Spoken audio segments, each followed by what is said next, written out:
Welcome to the White Sox REKAP Podcast. I'm Ryan McGuffey. Well, now what? The White Sox traded their ace, Garrett Crochet, to the Boston Red Sox and have a massive void in their starting rotation. Who fills it? How do they fill it? Can they do it in 2025, or will it take longer than that? We go down to the minor leagues. Yes? Well, not necessarily, but to the guy who has more knowledge about the guys coming in 2025 and beyond than anybody. John Eli, local guy, former third-round draft pick of the Chicago White Sox, and most notably the 2024 pitching coach of the Birmingham Southern League champion Barons. Brian Anderson's back in studio with me. He joins me as well as we get a deep dive on how to fill the void of Garrett Crochet on this edition of the White Sox REKAP Podcast, and it starts right now.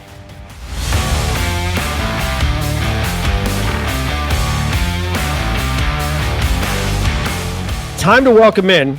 I like to call him the Albuquerque Professional Baseball Hall of Famer myself. That's one way to put it. Yeah, we have the 2024 pitching coach of the Birmingham Barons, local guy, local product, former third-round draft pick of the Chicago White Sox. John, appreciate you being here. We have you on for a ton of different reasons, but obviously with Garrett Crochet being dealt to the Red Sox, there is a massive void at the top of the rotation and just in the rotation in general. We know where the team and the organization are right now as a whole, coming off a 41 and 121 season. Some of the guys that you spent a lot of time getting to know and develop got time this year in Chicago. And I want to go through some of these specifically, but just your overall impressions of the Garrett Crochet trade to start, because you got to see this kid when the White Sox drafted him become a top line starter. Really kind of, it surprised all of us. It surprised me that the guy was opening day starter. He had 73 career innings, and now he was probably the golden nugget ticket in terms of trade availability here in the offseason. Yeah, I mean, I got a lot of opinions on this trade. And number one, I would say that this is a trade that has to work out for the White Sox. Yep. But, you know, especially going in, they did capitalize on this trade pretty well. We got some solid return, especially out of a guy that we didn't know what was going to happen, putting him in the rotation. He wanted to be in the rotation. We, like you said, only had 73 innings kind of leading into this, and it was kind of let's just see what's going to happen type of thing. But he answered the bell, and obviously he kind of proved himself to be one of those guys that can be in the front of a rotation and at any given night go toe to toe with anybody's ace. So now that you have that, it's like, okay. My personal opinion, I would have liked to have kept him, because I know some of the guys that are coming up behind him to having that rotation together would have been a scary 1-2 and possibly 3 punch. You hear that? Did you hear what you just said? I did, but I'm going to tell you, like, you understand the how baseball works. I mean, it's timeline. Realistically, though, we needed. I mean, they needed hitters. We needed offense. Right. Okay. I think the return was pretty solid. You're looking at one of the top catching prospects in Teal in baseball. I mean, this kid is going to be pretty good. You have Creo, who I already know can hit. I worked with him last year. This kid can swing the bat, and he's gotten a lot better catching. So now we got depth at a position that we haven't had depth at in a long time. Even you dig deep in the well, you even got Michael Turner behind them, and this guy, one of the scrappiest, toolsy guys. Like, he's still learning how to catch as well. So there is some depth there. That being said, it's hard to find a guy that is an ace. Yeah. You know what I mean? So that's the part that makes you want to keep him, obviously. Yeah. Right. Exactly. Yeah. It's like it's hard to, you take a lefty with a good slider like Crochet, and you can beat a lineup. It's platoon neutral. He's funky. He does some really cool stuff with the baseball. You do have some guys coming up. We'll dive into those prospects that are coming up and everything else. No, John, so one of the things Guff and I used to go back and forth with, right? Like, we agreed he probably needed to go. Like, in order for the organization to thrive as a whole big picture, we agreed Crochet had to go. The part, to your point, that I just told him all the time, I was like, the thing that sucks is you start to look at some of these guys like Dylan Cease, Chris Sale, Garrett Crochet, like, these guys don't come around very often. And when you have a wipe out, shut down number one ace, you're like, damn, dude, like we have to get rid of this guy again. And it's like, and understand it doesn't. It's frustrating. It's frustrating. It starts, and especially for fans, I'm sure out there kind of listening to this, it gets exhausting. It's like, when does it end? Where does the big buck stop? You know, it's how many times are we going to have to go back to the well? Why don't we just pay these guys? You know, like that was kind of our, like, at the end of the day, but you pay discount prices, you get a discount team. So, you know, you keep these guys. Like, imagine that rotation. If we had Dylan Cease, and I'm not gonna. Hey, look, I don't want. We went down this. No, do it. No, do it. I want to do it.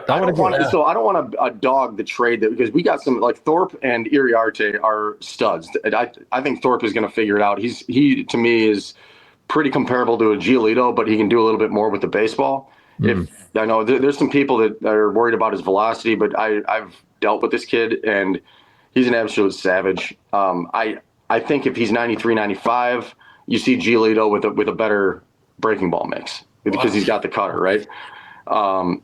If he's 91, 92, though, now he's going to have a hard time getting through lineups second, third, fourth time through when he sees the Indians again, when he sees the friggin' Tigers for the fifth, sixth time this year. You know, that's going to be a little tougher, but he can do a lot with the baseball, and the changeup is really special. I would compare it to mine. I don't know if it was quite as good as mine, but I like to think it's pretty good. Uriarte's huge ceiling, but you still, like, you had Dylan Cease. Yeah.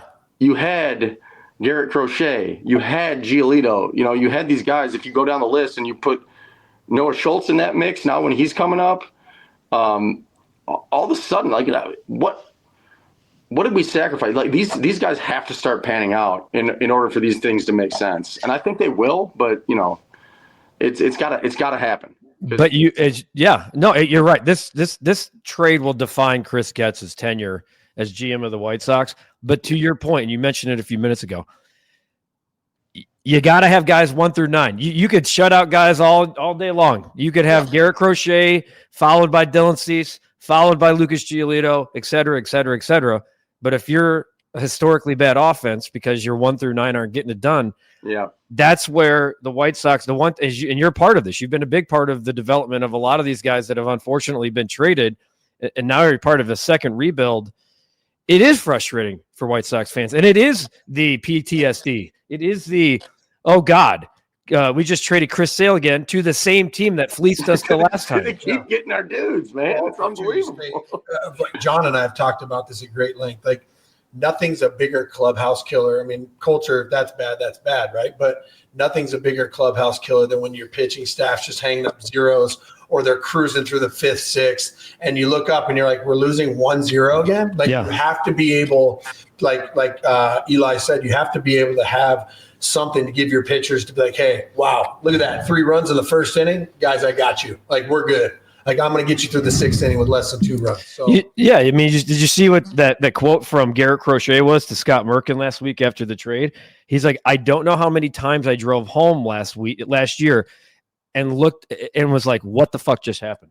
Like, I felt like, how many times did we talk about that? Yeah. Like, are you serious? Like, here, okay, they're finally gonna get off the schneid, and then it's a 3-run 8th, a 2-run 9th, and the ball game's over. But all right, so let's rip the Band-Aid off of some of this. You've mentioned a couple of guys. You know, the obvious names. I think when you're in the position the White Sox are and you're trying to replace Garrett Crochet or fill that void, first of all, I just don't think, like, it's easy for me to say. It's not easy to do. You're trying to find another ace now, as you know. Like, that's what's so hard about the Major League Baseball draft. You guys are both, you both went through it, right? 1st round pick, 3rd round pick, both of you, high draft picks.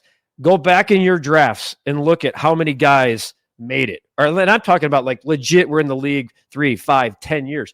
Dude, you go through every draft. It's a reason why there's 4 number 1 overall picks in the history of baseball that are in the Hall of Fame, because it's super hard. And the White Sox nailed it with the 11th pick in Garrett Crochet. And that's the frustrating part, is that 4 years later, you're like, all right, go win a World Series elsewhere. We're starting over again. Yeah. So in terms of starting over, you mentioned Schultz. The White Sox fans know about Noah Schultz. They know about Hagen Smith. We saw Cannon. We saw Thorp. I want to talk about Iriarte a little bit more. But let's start with the big guys, literally and figuratively here with Noah Schultz, who's the 16th overall prospect. in all of baseball. You got your hands on him last year in Birmingham. Who can he be? What can he be? And will he be here in 2025? All right, so I'm glad you brought that up. And if I had to speculate, I don't think he'll be up there in 2025 because we have to build his innings back up. Last year we had a 4-inning pitch count, which was something that had to happen because he could have handled it, but you're coming off of an injury. You're not going to push a guy, especially when he's that high of a prospect with the ceiling that he has. And what I want to get you just mentioned, we knocked it out of the park with Crochet with the 11th pick. He actually far surpassed the expectations I think that we all thought he was going to go, especially as a starter, because like we said before, we didn't know if he was going to be a good starter, but he ended up being, for me, this is bold of me, but I've worked with him, and I do believe Noah Schultz fills that void and could potentially be a little bit better. And the reason being, and I'll explain myself here. I know that's because that's tough. That's tough to just throw out there, but I'll explain myself. Crochet he featured 2 pitches that were really they were extraordinary. Well, Noah Schultz has those 2 pitches plus 3 more. Wow. He's got we were able to develop some really cool seam effects with his changeup, some really cool seam effects with his sinker. Got some more depth on his slider, which his slider is better than Crochet's. Wow. That's a big. I know. Look, shoot me. Like if this ends up aging poorly, dude, I'll find you. If this ends up aging poorly, you can come and find me. That's fine. I'm in Lombard right now. I'll be here most of the time. But I'm telling you right now, this kid is good. He has a chance to fill that void. But it's a couple years out, probably a year and a half or so out, and then he still has to have that kind of acclimation period that everybody does once they get to the big leagues. But I'm telling you, like mid-upper 90s with a sinker and we developed a cutter that's in the low 90s. We developed a 4-seam that he can run up at the top of the zone from a pretty low arm slot with his really funky delivery. Like he's ass, elbows, and ankles coming at you, and all of a sudden it's 98. And I think, in the last 5 years, John, it was trending on the upward tick on my way out. Yeah. But I remember Harold Baines pulled me aside, Hall of Famer, right? And he said, he goes, I got to give you guys credit, man. Like this cutter thing it's the equalizer. And he goes, I can tell you, looking at you, he goes, that pitch would have given me problems. And you start to see the better pitchers, the Jacob deGroms of the world, really incorporate that 92, 93, and then rip a 98 in there. And so anytime you have a kid, especially you know how I feel about you from a developmental standpoint, you've had the opportunity to work with such great players. They've all been successful. But my gosh, like you look at these kids and they start ripping in these 93s in there. There's no more 95 mile an hour fastballs to get ahead. It's a 93 mile an hour cutter with some major tilt on it. So. Yeah, I mean, that's some good – and, usually in the past, you haven't seen a ton of guys with the high – I mean, he's 6'9", talking about Schultz here. Oh, he's 6'10" and a half now. He grew an inch and a half last year. What? Yeah. He's 6'10" and a half? Yeah. It's unbelievable. He grew – since spring training, he's grown an inch and a half. I think he's crazy. Dude, he's bamboo. So, I mean, outside of Randy Johnson, like, tall pitchers have been like, – that's been an issue. Like, John Rous was a top – prospect with the White Sox and eventually figured it out because he was so damn tall. How is he able to? I mean, I'm being serious about the 6'10.5" thing. How do you have to, when you're developing a pitcher that's that tall, do you have to do anything different to contain that? It seems a strange question. So I guess it's not a strange question. It's actually a pretty good question. It's basically just not trying to get him to move the way you want him to move and letting him move the way he needs to move, right? He's funky. He's a little across his body. Don't try to fix that. Just let him. And he's very athletic. That's the coolest thing about him. He had he had a PFP, a pitcher's fielding, right? So It was his first start, and he was shutting down Montgomery, I believe it was, one of the best lineups in the minor leagues. There was a swinging bunt down the line. It was almost to the chalk on the third base line. He went, grabbed it one hand, and jumped through the guy out by about 3 feet. And I was like, this kid looks like he should be unathletic, and he moves like a point guard. Like, I'm like, this is pretty impressive. Crazy. So you just let him be himself, and you just lean into the curve of what he does really well. You know what I mean? And just stay for a certain part of it. Just stay out of the way, but also just get kind of screw with his grips and do some other stuff to let him be really good. Yeah. Okay, so Hagen Smith, obviously, the first draft pick this year for the White Sox 2024. I know he didn't spend any time with you, and I don't even know how much time your video, or if you even watch him because it was in season. But do you have any? I mean, he's obviously, when you're a first-round draft pick and you get thrown right into the top 50 prospects in baseball, you come with a spotlight and a high ceiling as well.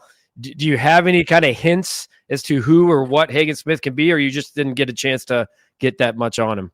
I actually didn't get much of a chance to see him at all, and I was really pleading with our head of our PD department and our pitching coordinator, Matt Zaleski, to maybe bring him up to Birmingham so we can use him for an inning here and there in the playoffs. But it never actually worked out. He said, no, he's going to be right there in Winston where he belongs. Everything that I've heard from the guys that played against him and from the people that have, kind of helped him develop in the short period of time we've had him, he's the real deal. He sounds like he could be the real deal. His fastball is electric. He's got some deception. It's like I want to say somebody compared him like a Bumgarner almost. It's like it's a funky slot. He does some cool stuff with the ball. I can't speak to it too much because it'd be irresponsible for me to try to diagnose him. But from what people are saying, there's another potential guy that could be an impact pitcher in the major leagues. Yeah, I mean, I had to ask you about the two of them because they come with they're getting all of the attention. Yeah, and rightfully so when you're the first. Rightfully so, yeah. Yeah, rightfully so. But I want to ask you, the Dylan Cease trade, I hated that trade too with the idea of what it meant. But because I love Dylan, I've gotten to know him really well.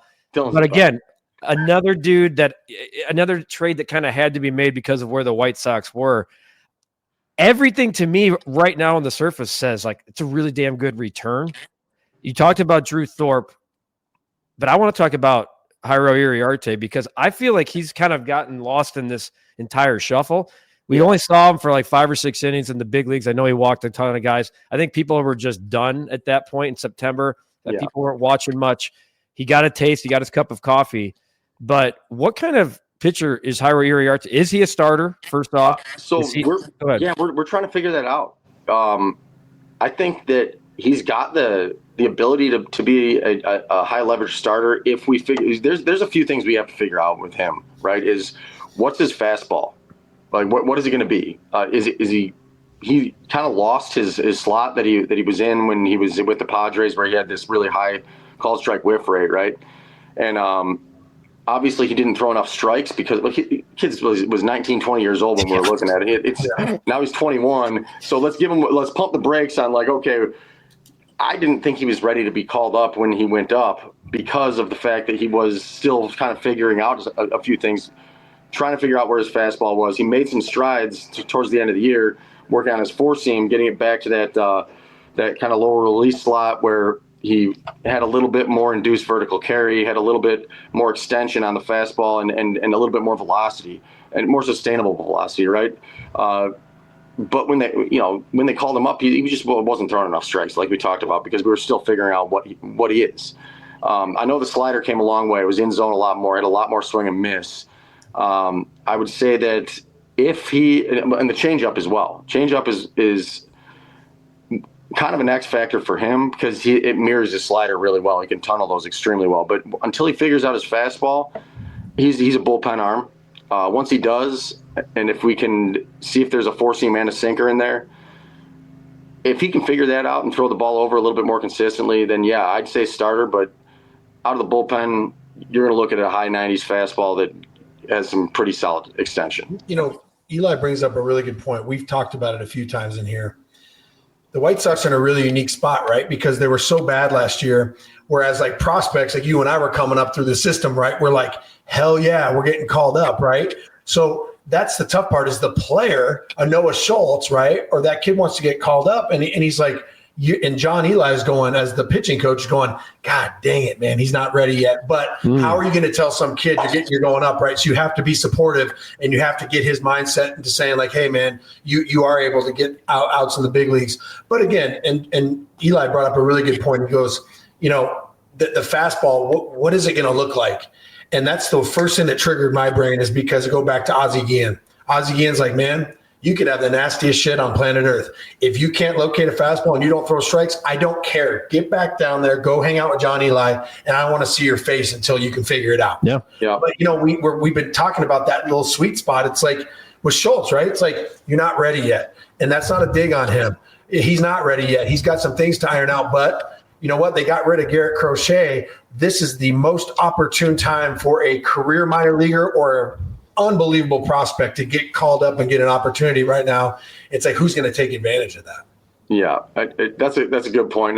One thing I wish we would have done a little bit more of last year, because look, juggling the roster situations, I mean, you know how hard that is to do. Like, so you can't really fault the moves that were made outside of a couple, possibly. Like, I'm not going to throw jabs at anybody, because I'm not a GM and I don't know how to manage those situations. There's a lot of guys that were performing last year that didn't get chances to go up. But it's kind of like the message you send if you don't call up the guys that are actually performing, especially when the team is that, underperforming that much. You guys are stacked. You guys are stacked. Yeah. Yeah, it's deflating, right? Like, also you're looking at guys like Addison Coffey, Garrett Shanley, that have sub 1 ERAs. Garrett Shanley was like a sub 1 through, and his swing and miss rate, his strikeout rate was through the roof. He's a lefty with a slider that is throwing 95, that just pumps fastballs at the top of the zone and never falls behind, right? How do you tell this kid, hey man, just hold off? But Addison Coffey, who was one of our second best reliever outside of Shanley in the league, or in our organization last year, dealing in Charlotte. You know how hard it is to pitch in Charlotte? Yeah. That place is a you give up some homers there. Oh my God. You can get some cheap ones out there. Yeah. And he was out there figuring it out, dealing. At some point you got to say, dude, throw these guys a bone. And that's what I think you have to find a way to do when you're underperforming at the major league level. Now, I can't speak to that because I know how difficult it is to juggle the roster, like I just said, because you don't want to lose somebody, because at some point you have to either designate somebody that maybe you think is a piece in the future, or you have to put somebody on the DL that is, maybe we need moving down the line to see what he can do so we can figure it out. So it's difficult, but at the end of the day, like, let's find out what we got. Because we know the guys like you said, Brian, Schultz, Hagen Smith, these guys that are coming up, they're going to be a part of the team. They're going to be a part of the future. So let them develop, and then give these guys that are just performing a chance. And then all of a sudden, maybe they come a piece that we can trade or we can use.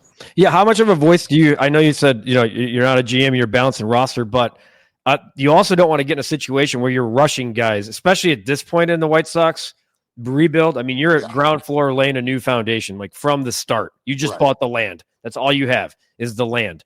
It's not like when Garrett Crochet was drafted and the White Sox were like, let's get him to the big leagues right now from the alternate site because we are trying to get to the postseason. Did that hamper Garrett Crochet's development? Arguably. Yeah. I mean, he did not like pitching out of the bullpen. He told me that all the time. He hated the way his body felt. And that's why he loved the every fifth day thing, is the way he knew how to recuperate his body. So what is the fine line for a guy like you who spent your entire coaching career in development at the minor league level, knowing exactly what these guys were going through, what was working, what they were learning, and then going, hey, do you got a guy down there that we can bring up? How's Schultz look? How's Bush look? How's Eater look? And you're like, shit, man, I don't know if he's ready, but you also understand the phone call too. You know what I mean? Yeah, I didn't get a whole lot of those phone calls. I was just told. I'll be honest with you, man. But were you able to at least be like, hey, man, okay, he's going, but I don't know. Those conversations happened between me and Katsy. I'm not even in the organization. I'd send Getsy my opinion all the time. He'd write back like a thumbs up. Yeah. No. Then do the opposite. Well, look, the good thing is that our at least on the pitching side, I know for a fact the guys at the top of our PD department, like Zaleski and Bannister, they're very active within the minor league system. So it's not like it's unfounded that these guys are going up without a ton of advice from boots on the ground. But right, I would like a phone call every once in a while to kind of throw it out there. But I also understand you have 15 of our best pitching prospects. What do you think? Absolutely. No. Yeah. Do you have an opinion? Sit on the butt. Right. No, but it's all right. You brought up a really good point, man. Like, it made me just think about that. I haven't given that too much thought, especially like Guff was saying, right? You bought the land, the foundation is being set. Like while the Schultz and the Hagen Smiths are developing and you nurture them along, yes, they're high round picks. They're top prospects. Their path is accelerated. Ours was, yours was, right? Until you got traded. Sorry about it. But like, the path for a first, second, third round pick is accelerated. But man, like you're right though, from an organizational standpoint, from doing right and doing a good service to your players, it's like while we nurture those top elite guys, you got to call up those guys that have 1 ERAs and pitching in a hitter's ballpark, and then AA. You got a lefty throwing 95. Like you got to give him a cup of coffee and see what he can do. And what's that telling them? You got a 40-win team, and you're not calling them up. So. Yeah. That was kind of what I was jabbing at, and I'm not trying to. Like I said, I'm not throwing shots here out of the freaking trenches, but I'll throw them for you. Yeah, I'm really not, because I know how difficult it is, and Getsy's a bright dude, and he's a phenomenal human being as well. But I'm never ever going to try to go out and tell somebody how to do their job. And that's not what I'm doing here. But for me, like I've had a couple of conversations with these guys, with Addison and Coffey especially, who just really did an incredible job of anchoring a Charlotte back end of the bullpen that needed some help at the point in time. Yeah, he figured it out. And there's something to be said for guys that are just continuously figuring it out at level to level, even if their fastball metrics don't match up. I know he's got the velocity, but maybe the induced vert doesn't make sense. Maybe the NVAA doesn't make sense. Maybe something in there doesn't make sense. But if he's figuring it out every level, at some point, dude, come on. Like let's give him a shot on a team that isn't performing. I get it if you're in a playoff race and you're trying to win every game, and there's no sense in rolling the dice unless it's September. But in this situation, for me, you got to start rewarding guys that are doing extremely well. Former big league pitcher John Eli, the 2024 Southern League champion pitching coach, I should say. Right. Yeah, the Birmingham Barons. A few more minutes with us. I want to respect your time. I know you got some workouts to go to. I mean, look at the guy's wearing a shirt here. And I can't. I'm feeling like I work out every day, and I'm like, Jesus Christ, man. Having a long talk. Guys, now he's got biceps. I feel pretty good about myself, and I'm sitting here. No, John, a few more questions for you, and I'll ask. I'll throw two names at you, and then I want to get more of a 30,000-foot view, like big picture, maybe some sleeper candidates that White Sox fans aren't necessarily focused on. Real quick though, about Kai Bush and Jake Eer.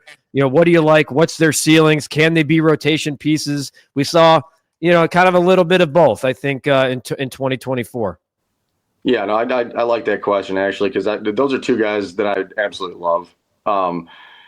Kai Bush is one of the funniest dudes you ever met in your life, man. He's just the driest sense of humor, and he'll take jabs at us from a coaching staff, and we can hear it from the end of the bench, and you just sit there and chuckle because he's spot on. But it's a guy like him, I think. Originally, I would have thought if he could have figured out that cutter that we were working on in spring training, maybe he's a back end of the rotation piece. But he is a guy I think that can stabilize your bullpen, go multiple innings, out of a 1 inning stint from here and there. Like he does have 96, 97 in the tank in a 1 innings appearance, right? The off speed package, it's not special by any means, but it plays off of everything really well. You know what I mean? So like his whole package as a total with kind of his arm action, his short arm action and where it comes from and how fast and deceiving his delivery is, he's got a chance there to be a guy that can give you 2 to 3 innings out of the pen every few days. And he's a horse. The kid is have you seen this kid in person? Yeah. He's built like a freaking house. Yeah. Like in a good way. Like he's an absolute unit. The unit? Yes. Oh, yeah. And he is a dog on the mound, dude. So there is a chance there. I think he's a bullpen guy for me. Eater is kind of the same situation, but he's just got to throw the ball over the plate. If he could throw the ball over the plate, he'd be a starter based off of the way he's able to move his breaking balls and based off of the way he's able to throw. He has kind of a Noah Schultz changeup when he throws it the right way, right? It's a seam shifted changeup. He's actually got the capability to throw a seam-shifted sinker. He just has to refine, okay, let's start get this done. Let's get this over the plate. What's my next best off-speed pitch, and how consistently can I throw it where I want to throw it? It's got to be in the zone a little bit more often for me. Once he does that, if he's capable of doing that, then that Jake Burger trade looks a little bit better. Because right now, like until he does that, Jake Burger is that guy. I have never seen. I don't know if SportsCenter was just trying to rub it in, but for about 6 months, all I saw was Jake Burger highlights. Burger bombs after he got traded. I'm like, yeah, you know about that trade, right? The trade that was made because Kenny had the right to make 2 trades without Rick's approval. Oh my God. I'm being dead serious. He had first rights on the Yankees and the Marlins. Kenny Williams made that trade on the trade deadline day. Yeah, like that's. I've put that out there. That's like. I'm not gonna dog Kenny. The more you know, it was not one that made. Kenny. Yeah, well, yeah, he's gone now. Yeah, it is what it is. It is what it is. I'm not gonna dog him. He's a good dude. No. He's 2005, right? 2005. 2005. Lightning in a bottle, baby. You have to remind yourself that every night. You're like 2005. It was such a fun. Now, is there a separate? Like, you have your wife next to you, but is the ring got its own little spot in the bed too? So I think you're the one. I looked right at it today. I'm supposed to bring it in. My All bad. right. So let's flash forward to, like, let's say 2027. I know I'm going to ask. I'm going to get a sleeper pick here in a minute, but it's 2027. We don't know anything about free agency. 25, 26 draft picks, but we're just going to move as if it's 2027.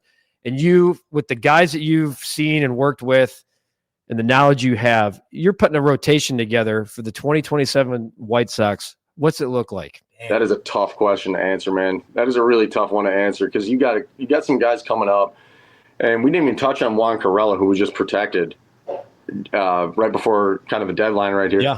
Juan Corella, if he's able to stay healthy, which he has been healthy, but he's got some kind of knee issues, staying into his backside. But when he does, he's Luis Castillo. Like, I'm telling you, this kid has got some stuff. Like, he's 96, 97 when he stays in the backside. Rephrase this. White Sox bring you back as the pitching coach in the big leagues. Scott Merkin or Ryan McGuffey. Ryan gorgeous eyes McGuffey. Oh, yeah. Oh, fire me up. Listen, spring training's breaking. What is your starting 5 rotation? Give me 5. I want 1 through 5 right now. I love that you're just putting him back on the spot. So he just named Luis. Fine. Okay. Luis Castillo. No Schultz is in there. He's 1 or 2. Okay. I think you got somewhere in the back end. You got John Cannon. I haven't even asked you about him. I love John Cannon is a stud, dude. He's a stud and he's a competitor. So I love that kid's compete, by the way. Yeah. Oh yeah. And he does some special stuff with the ball, man. He's got a kind of a Paul Skeens mix, but just without the same velocity. Yeah. But he does the same. It's the same action on the ball, once he learns how to. Well, either way, moving on. So there's 2. Yeah. The rest of it is so tough. I want to put Thorp in there because I think he'll figure it out. I really do. Is he too serious? You know what I mean? Like, he just looks like he's not having that much fun. Now, I know that's Kyle Hendricks never looked that way either, but that guy pitched his ass off. Once you break the kind of crust around Thorp, he's kind of. But can that impact us? Cool is he thinking too much? No, he's very smart, right? He's extremely intelligent. He does a lot of his own research on teams. Like I kind of tried to stay out of his way as much as I could in Double-A because he already kind of. It was almost boring for him at that point. He was like, I had to remind him several times, like, dude, you're part of the rebuild. You're going to be in Chicago, and it's not going to take that much longer. And I do think because of how cerebral he is and what he can do with the baseball, once he realizes, okay, this is where I have to throw it, then I see him as a guy that can really bolster maybe that 4 or 5 spot in your rotation and give you 200 plus innings a year, right? Yeah. So that's 4 pitchers you've named. Yeah. But now so I don't know enough about Hagen Smith to say anything else. But you also have Logan Taylor. You also have Logan Taylor coming up out of the minor leagues. Like if he can stay healthy, he's got 100 miles an hour consistently in the tank. Like there's some guys down there. Juan Corella could be in that mix. Like that. I'm trying to think. I'm going to help. So do you think I'm going to cut this question off because we talked about the position players. Yeah. I feel like, look, there's one thing you cannot argue, and you've been a big part of it. the White Sox develop pitchers. They do. Aces, 2s, 3s, 5s. Yeah, no big deal. No MBD, baby, no big deal. There's 24 names that we could put in the big leagues right now that are developmental pitchers from the Chicago White Sox, and you're naming more. You're struggling trying to find 5 guys to fit in a box because you have 12 names, and I get that. Do you think at some point, maybe in the very near future, that the White Sox deal from the position of strength that's been developed and try to acquire more bats for that 1 through 9? Well, that's what the Crochet trade was, right? But I'm talking about even more in like the high end arms that they have in Double and AAA, and even coming up to the system. Like it almost feels like maybe Drew Thorp. I'm just throwing names out there. No one, Cannon, Thorp, anybody that you're developing along the way. It's like, dude, this guy looks like a legit number 3 going forward. That's not an unfounded kind of idea right there, man. Like, you see what these guys are able to do, and there's so many unknowns. You look at the starting rotation going into next year. There's about 13 days of service time amongst all of them, right? That's unbelievable. So like we're doing the same thing where it's like, okay, everybody's got to pan out. We think we know what we got. Yep. So let's just kind of roll the dice. If you think you can get something and you can get a mainstay piece, like a middle of the lineup type of hitter, I mean, why not? But you also have to realize at some point we're gonna have to pay for them. Well, that's a different podcast. We're going to do that. We're having the same conversation in 3 years. All right. So quickly before we let you go, I got 2. If you have any, obviously jump in. But who's a pitcher that no one's talking? I went through some of the bigger names, but who's a guy that you think will make an impact? Will make an impact on the 2025 Chicago White Sox? I think if he gets a chance, Mason Adams.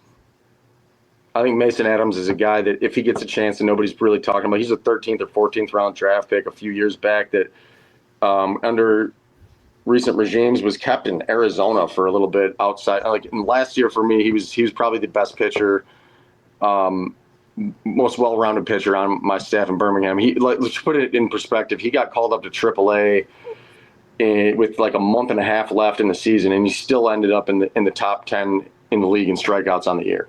Wow. He was, like his breaking ball, he is like, I don't know that he's a starter. He was a starter for me. I don't know if he can maintain that. He's going to have to improve his strength and some stability issues that he's got. But if you put him in the pen right now, I told Cassie this too. You put him in the bullpen right now, he's John Cannon out of the bullpen. Yeah. Love that name. I'm telling you right now, he has the same mix with a little less average velo. But the kid is got a breaking ball package that is just electric, and he throws everything over the plate. He'll throw anything in any count. You look at his splits, he's 30%, 30%, 25%, 25%, 25%, and it's in every count. So it's not like he's getting in unfavorable counts, and then here comes a fastball that I'm just beating up minor leaguers with. He's dropping sliders in. He's dropping curveballs in. He's dropping seam shifted changeups in. He's throwing 4 seams at the top of the zone, and he's sinking it front hip. This kid can fucking pitch. Sorry. I know you're excited about that, aren't you? I am. I'm jacked up. Yeah, all right. I would say that if you put him in the bullpen right now, you can bridge to the 8th inning, 7th, 8th inning. Damn. And I would say Addison Coffey's in that mix too, just because I think he'll figure it out. And he's an absolute dog, and he looks like a Southsider. I love this kid, dude. It's like you. Yeah, kind of like me. I guess I'll take that. All right, as you know, Sox fans are pissed, they're upset, they're frustrated, they're apathetic. You understand it. Everybody should. I mean, 41 and 121, having to go through a rebuild, getting really nothing out of it, and here we are again. But you could feel your excitement, through the screen here. You can about what's coming. Why should White Sox fans, at least from a pitching standpoint, be jacked up about the next 5 years? All right, look, there's nothing I can say that's going to calm any White Sox fans' nerves. Because there's been a lot of disappointment, and no matter what I say, I actually did a interview with Feinstein. It's like, and I saw the comments on it. It's like, oh yeah, I've heard this song and dance before. Yep. Well, you know what? I get it. You just got to wait and see here. But there are some real arms, some real kind of things coming up the pipeline, at least on the pitching standpoint. We got some serious arms coming up. Yet, do they have to develop a little more? Do they have to prove it? 100%. Be a little bit patient. I think we got some, like, especially Noah Schultz and Hagen Smith, potentially, some of the other names that we talked about too. If we can figure out a way to kind of balance that, and at least one of those guys is going to pan out, and in my opinion, several of them will, because they have what it takes as far as we know what major league stuff is supposed to look like that works in the zone. These guys have it. They just have to realize how to use it. And once they do, it's going to be, there's a chance there where we could look really good on the pitching standpoint. And even from a offensive standpoint, you got some pieces now. Like, this trade works out. Dude, Teal is a dog, man. That kid is good. And you got that Montgomery, I think that outfield. Braden Montgomery, yeah. That kid. That guy. I said that's a stud. They literally just threw him in like the top 50 rankings because they didn't know, and because he was hurt with the ankle injury in the World Series. They're like, we know this guy's a top 3 to 5 pick, and because we haven't seen him, we'll just throw. That guy could go from 54 to 20 by the midseason. Easily. He was at Stanford. When he was at Stanford, I was at Arizona. He's a freshman. He launched. He threw 1,000 from right field, and he came in and threw 97 against us. And they're like, that kid's a freshman. He's got one of the best baseball bodies I've ever seen. So he's incredible. He looks like Luis Robert. He's bigger. All right, last one for you, and maybe we'll get you on down the line, because I want to ask you more about, development and culture and velocity and stuff. Maybe we can do that on a future podcast. But we were surprised last year when Garrett Crochet's name was thrown out there in spring training as the opening day starter, not knowing. Look, as of right now, you mentioned the 13 days of service time. I've heard like Jose Quintana is a possibility in terms of a free agent. If that would make sense, but yeah.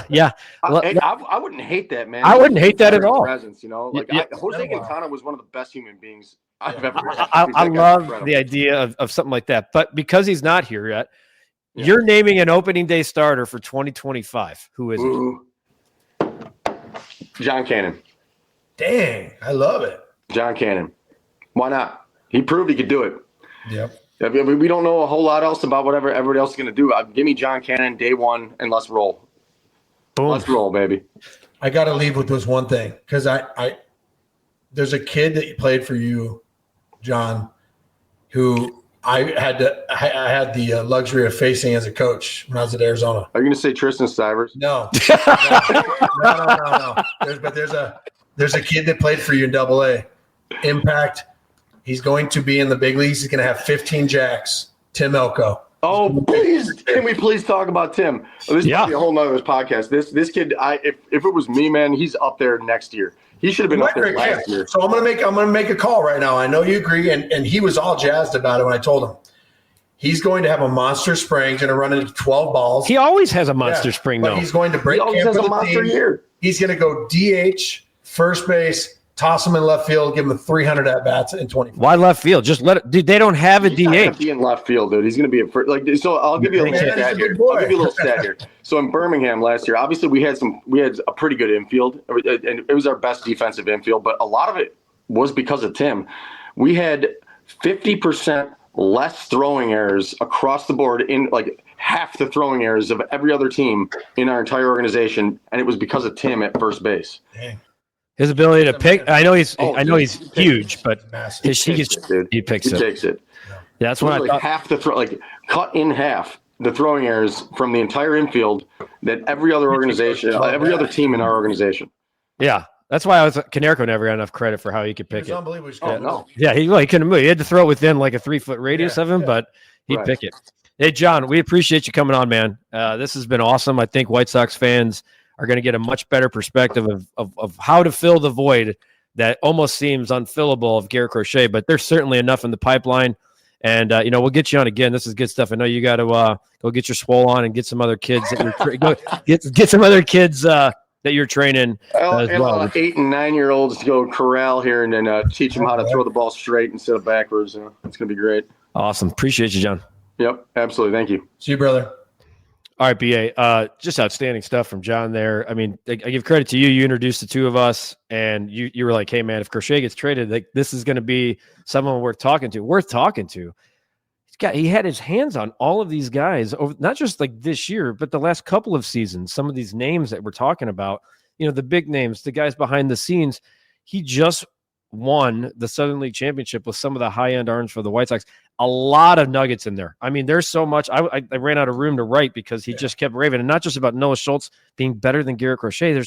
He's got so much knowledge in there. I'm glad that we got it out. Well, they usually say, even when John was pitching and I was playing, right, they say the AA pitching coach or the AA coach has access to the most information because all the prospects cruise through that Southern League, right? So I spoke to him a few weeks ago, and I'm thinking to myself, every pitcher you and I have talked about, he's like, oh, yeah, this guy can do this. Yeah. Oh, this guy's got this breaker. And I'm going, maybe I just remove myself from the podcast and insert him here. But it was incredible. It's tough to find someone that has that much insight on every single pitcher. I mean, and like literally worked with them just months ago. Yeah. And here's the other thing I like fair and honest, right? And when you give a guy's name, he didn't just sit there and go, well, he can be a starter. He can be a starter. No, he's sitting there going like, this guy's a horse, and I think he can be a really good multi-inning reliever. Yeah, I think that's good. Like they shoot straight, put it out there and say like he could be a long-term number 4, number 5, but he needs to throw strikes. Well, you can see from the podcast, right? He's not afraid to let the pitcher know, like, hey, man, you do X, Y, and Z really well. We got to work on this. Yeah. You're not able to land that first pitch breaking ball, and that's why pitchers love to pitch for him and love to work. And that's why he's not saying anything publicly that he hasn't told them. Sure. Right? So that's key. Hey, man, I wanted to put this out right before we sign off here. One of the things I'm appreciative of 2024, it's been a weird year, like for me personally, just with my career and stuff, but I'm so happy to be here with the recap. I'm very thankful that we've started this podcast, the two of us. We've been longtime friends for literally like 20 years. And, I wanted to get you in the fold. I think it's important for you to reconnect with White Sox fans. And you have so much knowledge yourself. And it's a very reflective time of year for me. I try to like be appreciative in the weeks. I wish you nothing but, you and your family, happy holidays, Merry Christmas, Happy New Year. And I'm just very thankful that the two of us get to pair up. Look, we bust chops, we bust balls. We do that all the time. I like that we can do it here too publicly because, you and I think, have a long-term future ahead here. And I think we are just cracking the surface. I'm excited about 25. Appreciate it, man. Same here. I'm grateful for my family, but grateful for this opportunity, and I do it for free. Oh, man, if you guys only knew the meaning behind the joke. So that'll put a bow on this edition. Figure a gift to you. Deep behind-the-scenes knowledge from John Eli about the White Sox pitching prospects and what's to come in 2025. For Brian Anderson, I am Ryan McGuffey. We wish you guys happy holidays, Merry Christmas, Happy Hanukkah, as we continue on and get closer to 2025 to figure out what this White Sox season might look like. This has been the White Sox Recap Podcast, and we'll see you next time.